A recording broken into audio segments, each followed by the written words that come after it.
You're watching ABC 7 News at 5, on your side. WJLA-TV yesterday filed a police brutality complaint with the Internal Affairs Division of the Prince George's County Police Department on behalf of one of our own, ABC 7 News I-Team reporter Andrea McCarran. Andrea was injured during a police stop in the county last month while she was investigating a story. And Gordon Peterson joins us now to describe what happened. Gordon?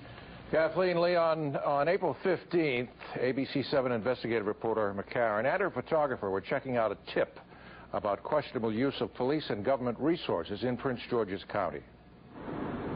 They were following a county government car driven by a police officer who appears to be a full-time driver for the county's chief administrative officer. McCarran was driving. Photographer Pete Hakel was in the back seat.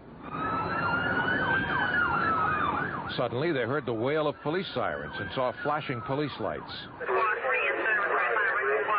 Back at ABC 7, managing editor Dan Patrick heard a call on the Prince George's County Police scanner. Prince George's County Police were stopping a vehicle they said was suspicious in nature because there was someone videotaping them. When we first heard sirens and saw flashing lights, we assumed it wasn't us, and then all of a sudden we're surrounded. She's got a gun pulled on me. Okay, that's right, that's fine. At gunpoint, McCarran did as she was told. Face the front, ma'am. Now 1 second, stand by point. With her hands up, she walked backwards to the sound of the officer's voice. Moments later, a police officer roughly pulled her arms behind her back. Did you tell him at any time he was hurting you? I didn't say a thing, because as far as I knew, there were still guns trained on me. But she was injured. My shoulder felt like it was on fire. McCarran's shoulder was wrenched from its socket. She may have to have surgery. Drop the camera and yes, sir. Meanwhile, our photographer had problems of his own.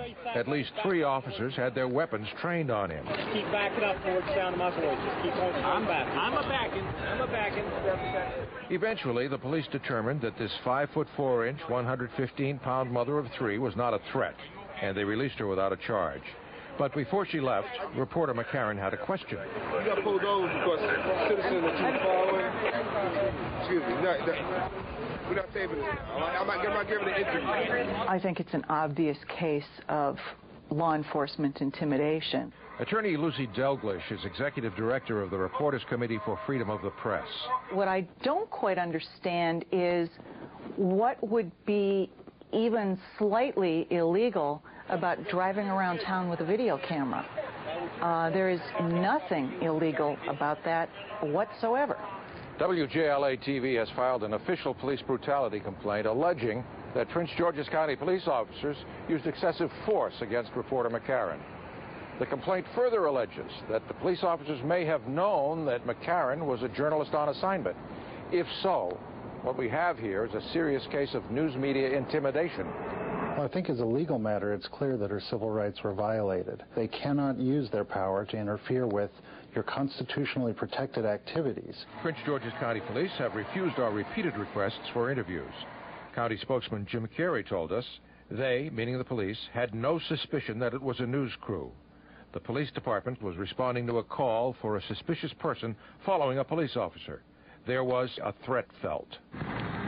As near as we can recreate it, this is what the officer saw in his rearview mirror when he called for assistance.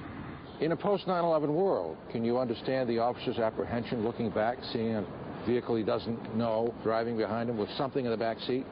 I'm a mother of 3. Most of the time I drive a beat-up minivan. It's hard for me to perceive the sight of me as a threat. Now 1 second, stand by point. With your hands up. And that's the question. Did the officers have to use force? The incident occurred on April 15th. Why have we waited until now to report it? Well, according to ABC 7's Vice President of News, Bill Lord, we've been waiting for responses from the Prince George's County Police Department to requests for transcripts of the incident reports, radio transmissions, and email communications regarding this event. We've also requested dashboard videotapes from the 9 police cruisers on the scene, but we've been told that every single one of the federally required cameras was either inoperable or not running. Leon? Kathleen?